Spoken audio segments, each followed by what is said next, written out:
Olá pessoal, shalom a todos, boa noite. Livro Porque Tarda o Pleno Avivamento, de Leonardo Ravenhill, capítulo 13. Se prepara, vamos lá? Título: Precisa-se um profeta para pregar aos pregadores.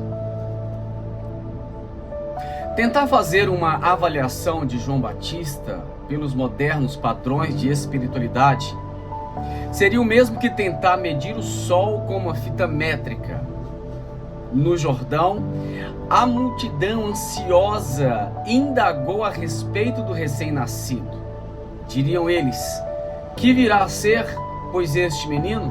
E a resposta foi: ele será grande diante do Senhor. Hoje em dia, a palavra grande se acha muito desgastada, pois confundimos proeminência com importância. Naquela época, Deus não estava à procura de sacerdotes, nem de pregadores, mas de homens. E havia muitos homens como hoje, mas eram todos pequenos demais. Ele precisava de um grande homem para uma grande missão. João Batista possuía pelo menos um atributo que o qualificava para o sacerdócio, mas tinha todos os requisitos necessários para tornar-se um profeta. Antes de sua vinda, o povo vivera 400 anos de trevas, sem o raio da luz profética. 400 anos de silêncio, em que não se movia o brado, assim diz o Senhor. 400 anos de uma constante deterioração espiritual. E assim Israel, a nação escolhida por Deus, estava imersa em holocaustos, cerimônias e circuncisões, fazendo expiação com rios de sangue de animais e tendo por mediador uma classe sacerdotal rica e saciada. Mas o que um exército de sacerdotes não conseguiu fazer em 400 anos, foi feito em 6 meses por um homem enviado por Deus. Uau! Este homem foi moldado por Deus, cheio de Deus e incendiado por Deus. Seu nome, João Batista. Concordo com E.M. Bounds quando diz que Deus leva 20 anos para formar um pregador. A pregação de João foi feita na Divina Universidade do Silêncio. Deus matricula nela todos os seus grandes homens, embora Cristo tenha feito sua interpelação a Paulo. Um fariseu orgulhoso, legalista, de intelecto privilegiado e linhagem invejável. Na estrada de Damasco, ele precisou passar 3 anos na Arábia para se esvaziar de tudo isso e desaprender o que aprendera, para que finalmente pudesse afirmar, abre aspas, Deus revelou-se em mim, fecha aspas. Deus pode preencher num minuto o que nos levamos anos para esvaziar. Aleluia. Jesus disse: ide, mas também ordenou: permanecei, até que aquele que resolver passar por uma semana fechado num aposento a pão e água, sem nenhuma leitura a não ser a Bíblia, sem companhia alguma a não ser do Espírito Santo, ou sofrerá um colapso nervoso, ou terá tal experiência com Deus que sua vida e ministério serão revolucionados. Depois disso, como Paulo, ele será conhecido no inferno. Uau, isso é forte. João Batista ficou na divina escola do silêncio, o deserto, até o dia em que se manifestou ao povo.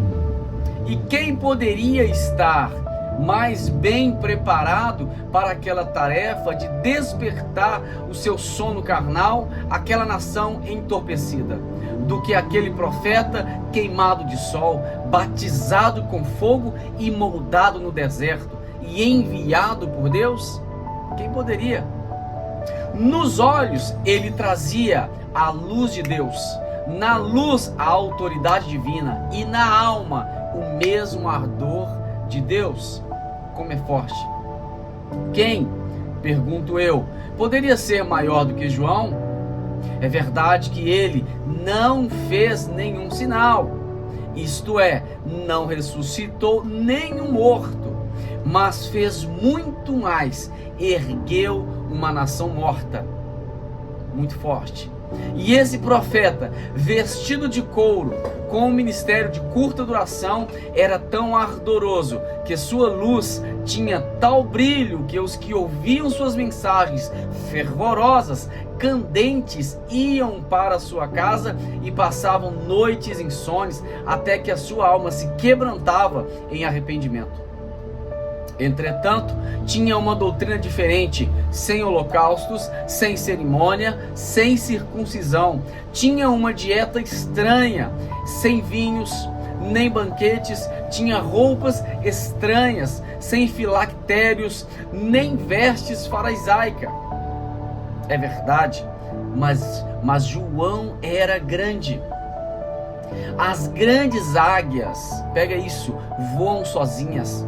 Os leões maiores caçam sozinho, as almas grandiosas vivem sozinhas, a sós com Deus.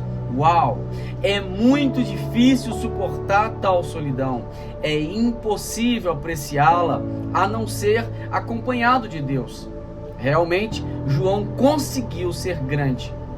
Ele foi grande em 3 aspectos: grande na sua fidelidade ao Pai, preparou-se durante um tempo para pregar por tão curto período, grande em sua submissão ao Espírito, pois andava ou parava de acordo com as orientações dele, e terceiro, grande nas afirmações que fez sobre o Filho, apontando Jesus como o Cordeiro de Deus, que tira o pecado do mundo, apesar de não ter se avistado com ele antes.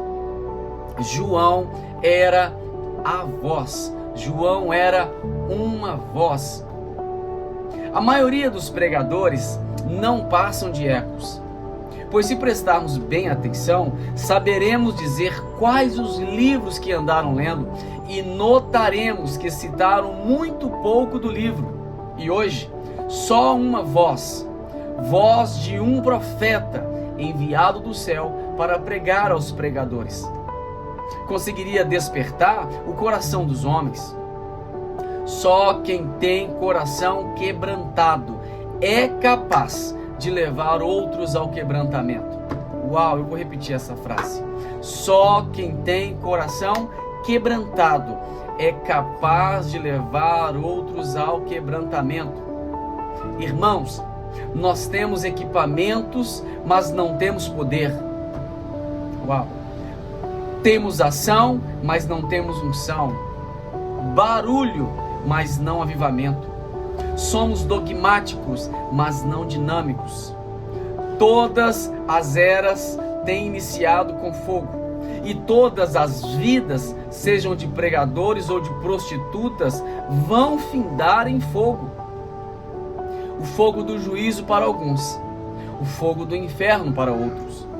John Wesley diz o seguinte em um de seus hinos: salvemo-nos, salvemos as almas do fogo do inferno, aliviando-lhes o tormento com o sangue de Cristo.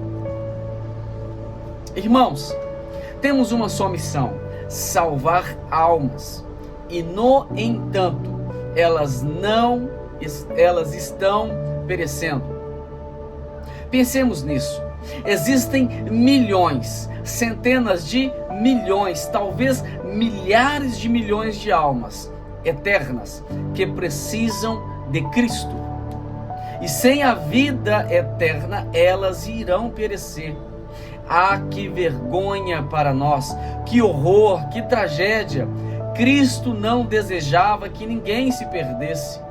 Irmãos pregadores, hoje há milhões e milhões de pessoas seguindo para o fogo do inferno, porque nós perdemos o fogo do Espírito. Esta geração de pregadores é responsável pela atual geração de pecadores. Diante das portas de nossas igrejas, passam todos os dias milhares de pessoas que não foram salvas porque ninguém lhes pregou. E ninguém lhes pregou porque ninguém os amou. Dou graças a Deus pelo grande trabalho que é realizado nos países estrangeiros. Contudo, é muito estranho que aparentemente tenhamos maior preocupação por aqueles que se encontram do outro lado do mundo do que com os que moram do outro lado da rua. Apesar de todas as nossas campanhas, de nosso evangelismo de massa, o número dos que são salvos se limita a centenas, enquanto que, se cair uma bomba atômica por aqui, irão aos milhares para o inferno. Não tem fundamento a afirmação feita por alguns de que a pecaminosidade atual não tem paralelo em outra época da história. Jesus disse o seguinte: assim como foi nos dias de Noé, será também nos dias do Filho do Homem. A descrição de como foi nos dias do Noé encontra-se em Gênesis 6:5. Viu o Senhor que a maldade do homem se havia multiplicado na terra e que era continuamente mal todo o desígnio do seu coração. Então, o mal era total, todo o desígnio era contínuo, continuamente mal. Era assim, e assim é. Hoje, o pecado está recebendo uma fachada de embelezamento, está sendo popularizado, entrando por nossos ouvidos através dos rádios, pelos nossos olhos através da televisão e das capas de revistas.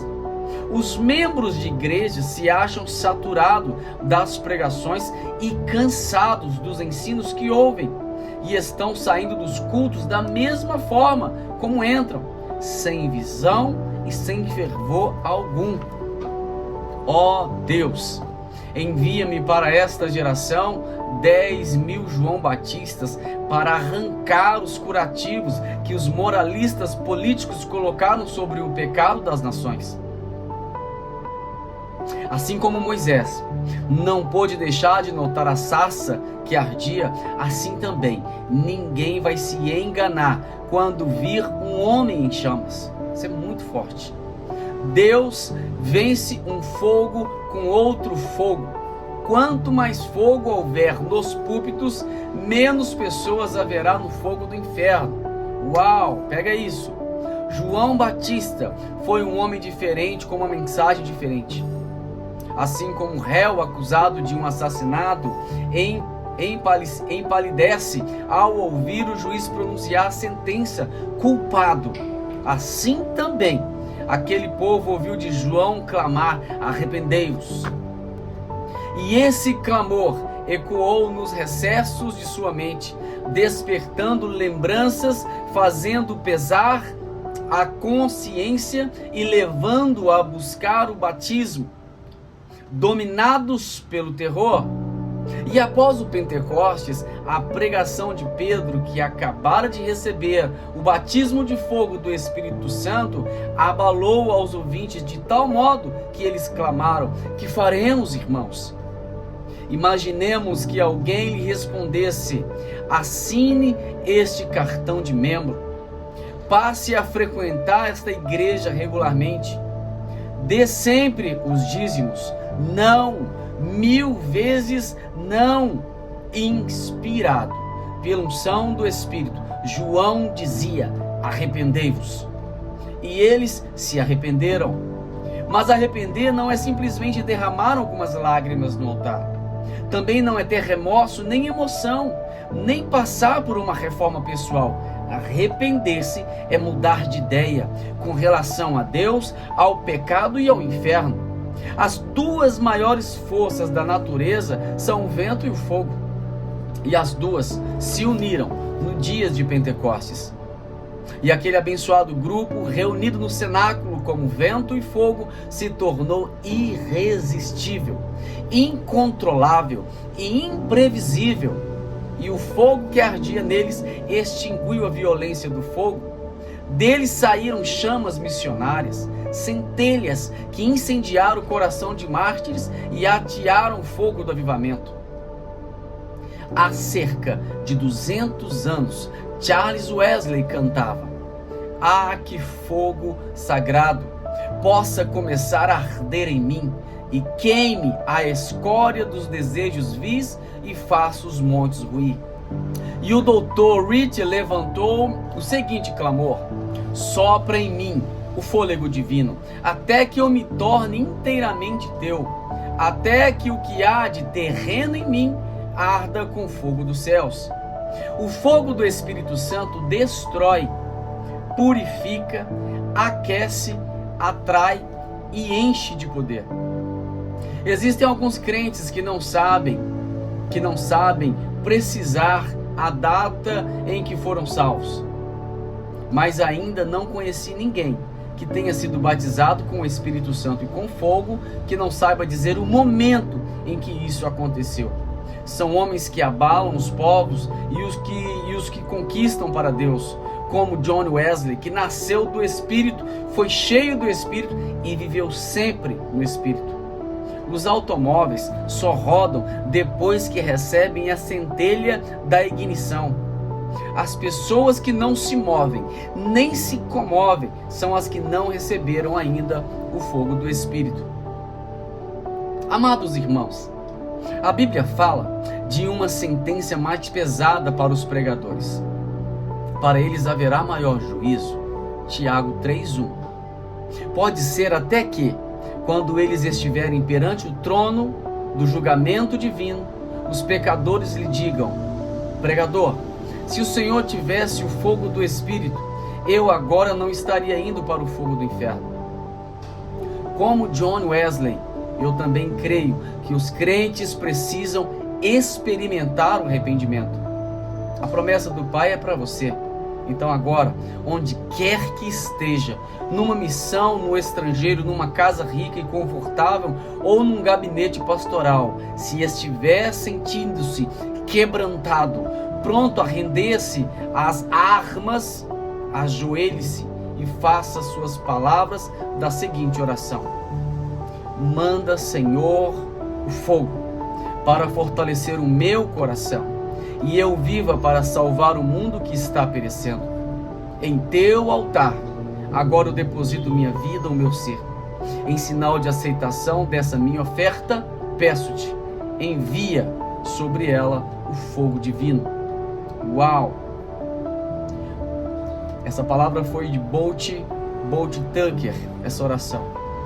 Hoje temos uma igreja fria, no mundo frio, porque os pregadores estão frios. Manda teu fogo, Senhor. Capítulo 13 terminado. Frases. Essa aqui é de Savonarola, ao recuar a mitra de cardeal. Ele disse o seguinte: "Não usarei outro barrete." A palavra é barrete.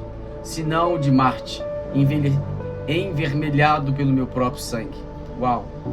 Arthur House diz: "A pregação apostólica não se caracteriza por uma fala impecável, nem por floreados literários, nem por expressões inteligentes, mas opera através de demonstração do Espírito de poder." Muito forte. Agostinho já dizia: "Há 3 situações que eu gostaria de ter vivido, são elas." Nossa, é muito bom. Ter conhecido Jesus pessoalmente, ter visto o Império Romano em seu esplendor e ter ouvido a pregação de Paulo. Uau! Palavra de John Hus: "De bom grado vou confirmar com o meu sangue a verdade sobre o qual tenho escrito e pregado." Última frase, Vance Havner dizia: "O principal requisito de um missionário não é como temos ouvido tantas vezes, ter paixão pelos perdidos, mas ter o amor do próprio Cristo. Uau! Obrigado, Jesus, por essa palavra. Capítulo 13 finalizado. Maravilhoso. Bora pro 14. Uau! Olá, pessoal, vamos lá. Capítulo 14. Edificando o Império para Deus, livro Porque Tarda o Pleno Avivamento, de Leonardo Ravenhill. Se prepare que esse capítulo será também poderoso. Se naquele dia, na estrada de Damasco, Saulo estivesse encontrado um pregador e tivesse ouvido um sermão, ninguém nunca mais teria escutado falar dele. Mas ele se encontrou com Cristo. Às vezes podemos nos esquivar dos pregadores e de ouvir sermões, e muitas das vezes o conseguimos, mas não há como fugir de um encontro com Cristo. E naquele instante, sua filosofia de vida teve um confronto com a própria vida. O zelote religioso exaltado encontrou-se com aquele que batiza com fogo, e em consequência disso, passou por uma transformação radical, e a civilização tomou novos rumos. Ó Senhor, aprover a Ti fazer o mesmo de novo. Embora até aquele dia fosse aos próprios olhos um impecável, rígido e legalista fariseu, pouco depois ele passou a se apresentar como o principal dos pecadores aos olhos de Deus. E isso não nos espanta, pois ele foi para a igreja recém-nascida o que Herodes foi para Cristo recém-nascido, transformando o negro inferno em um desespero de trevas ainda mais densa. Aquele que já teve uma experiência com Deus nunca será dissuadido por argumentação humana, pois uma experiência com Deus que custa alguma coisa vale muito e realiza uma obra em nós.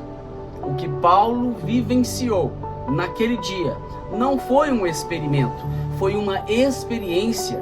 Contudo, aquele seu encontro com o Senhor naquele dia deve ter sido além de transformador e bastante aterrador.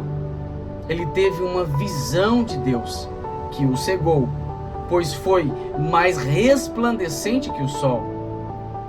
A partir daquele instante, Paulo se tornou cego para todas as honras terrenas. Aqueles que honram a Ti, Senhor, nunca me honrarão, já dizia F.W.H. Meyer. O confronto de Saulo com Cristo, primeiro, estraçalhou seu sonho de glórias intelectuais e aniquilou seu prospecto para a vida terrena. Depois, já vencido, ele desce mais um degrau para entrar em outra batalha com Deus: o desvestimento, a que se submeteu no deserto da Arábia, cujas experiências que ele foi proibido de relatar.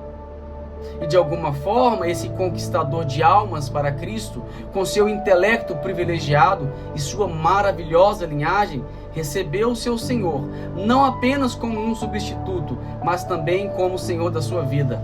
Numa identificação total com Ele, ele diz: morri em Cristo. E todos nós dizemos a mesma coisa com certa leviandade.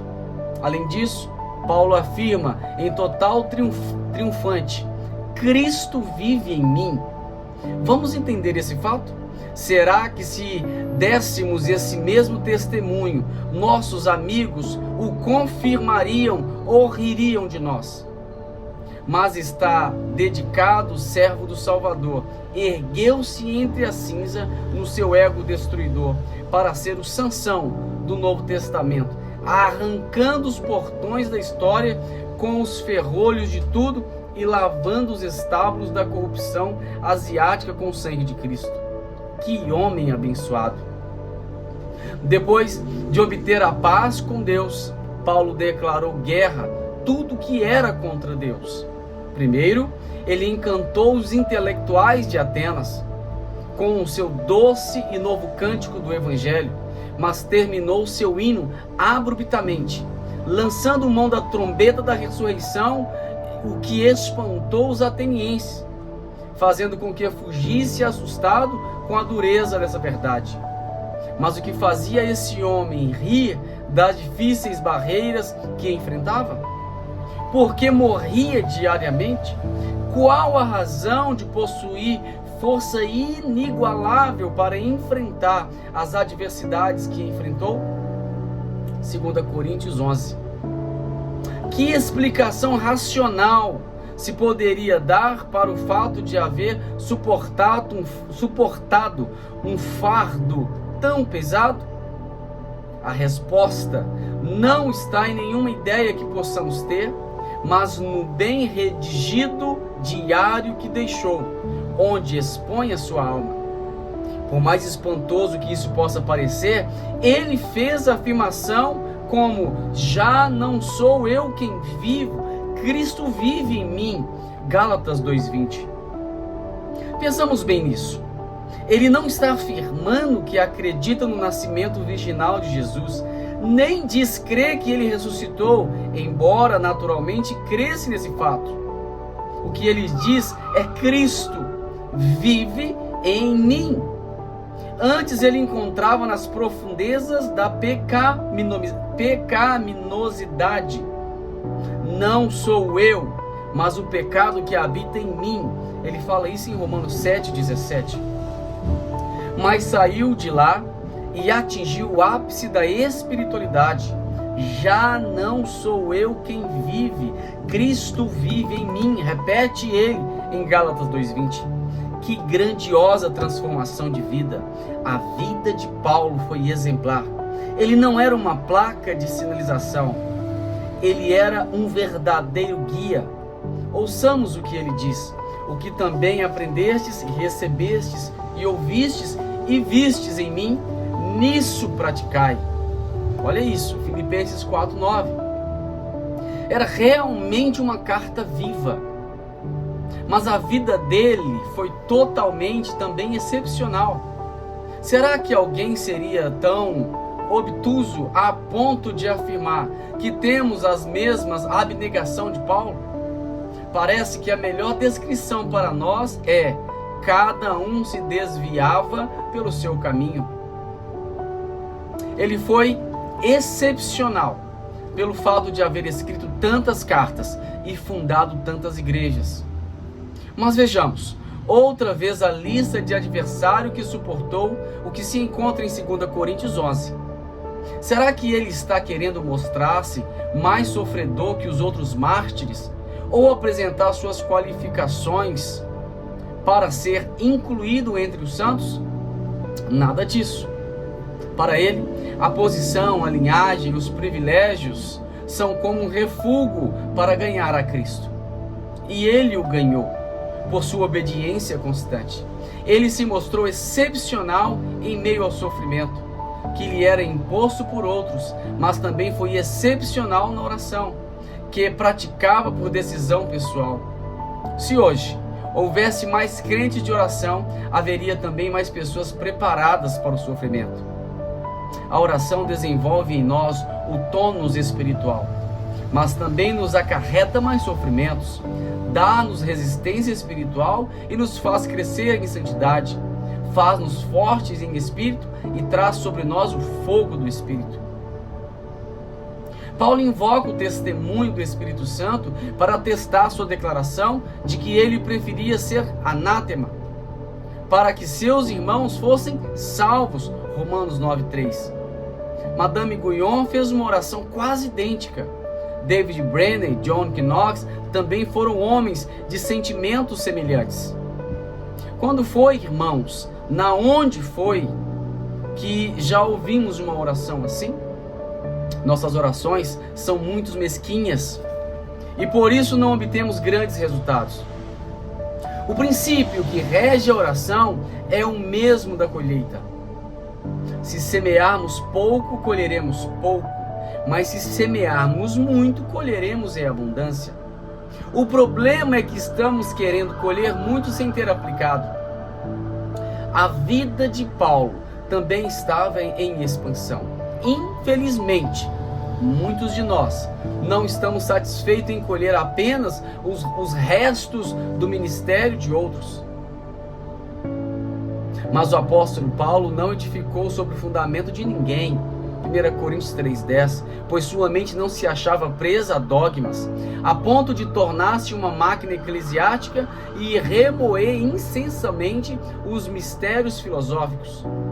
Não passava horas e horas a especular sobre a personalidade de Daniel.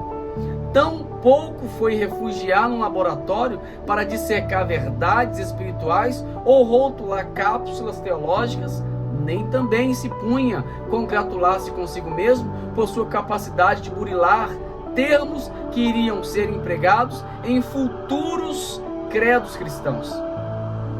E a razão disso é clara, como o sol ao meio-dia. Paulo não escreveu nenhuma obra sobre a vida de Cristo. Ele a demonstrou na prática. Romanos 1,14, sou devedor. E até onde iria humanamente possível, ele empenhou sua honra no esforço de saldar esse débito. E o preço poderia ser a prisão, pois ele preferiria ser prisioneiro no Senhor por alguns anos do que ver seus irmãos prisioneiros no inferno para sempre. Ele fez uma consagração total a custo da própria vida. Gálatas 6,7, quanto ao mais, ninguém me moleste, dizia ele. Havia se consagrado totalmente a Deus. Cada batida de seu coração, cada pensamento que lhe passava pela mente, cada passo que dava, enfim, todo o anseio de sua alma eram dedicados a Cristo e à salvação dos homens. Ele movimentava as sinagogas, promovia avivamentos ou tumultos, ou um ou outro, e às vezes os dois. E hoje não vemos mais nenhuma das coisas, nem avivamento, nem tumulto. Embora seus companheiros de avivamento tivessem deixado, entre aspas, todos me abandonaram, 2 Timóteo 4,16, ele se apoiou nos braços eternos e prosseguiu. Escapou de um atentado contra a sua vida, mas juntamente com o seu pão de cada dia, ele vivia a morte diária, pois afirmou, dia após dia, eu morro. 1 Coríntios 15:31. Bendito o sofrimento dele. Ele produziu o fruto do Espírito. Os dons do Espírito operavam nele. Realizava campanhas evangelísticas pelas cidades e ao mesmo tempo trabalhava consertando tenda para promover seu sustento. Meus irmãos pregadores, comparados com ele, nós não parecemos tão sem valor. Houve ocasiões em que ele quase morreu de fome. E no entanto, quando a mesa estava aposta, Paulo jejuava. Desejava que todos os homens fossem abençoados, mas era capaz de desejar que ele mesmo se tornasse anátema. Com um viver tão incomum, uma doutrina tão revolucionária, esse crente cheio do Espírito, esse era um espetáculo ao mundo. Constitui o equivalente cristão ao fanático político do comunismo ateu. Os crentes que se deixam consumir pelo fogo do Espírito são o equivalente humano do átomo fissionado que libera forças cósmicas. E esse Paulo transformado, extasiado e que em breve seria arrebatado, afirma que todos nós podemos ser iguais a ele. Vejamos o que ele diz quando ele estava presente o rei Agripa.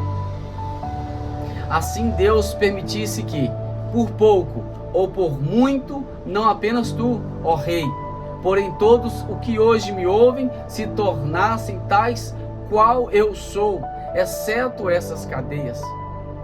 Ele não disse que gostaria que todos escrevessem como ele escreveu, nem que todos fundassem igreja como ele fundou, nem disse que gostaria que todos agissem como ele agiu, mas que fossem tais como também eu sou. 1 Coríntios 7:7.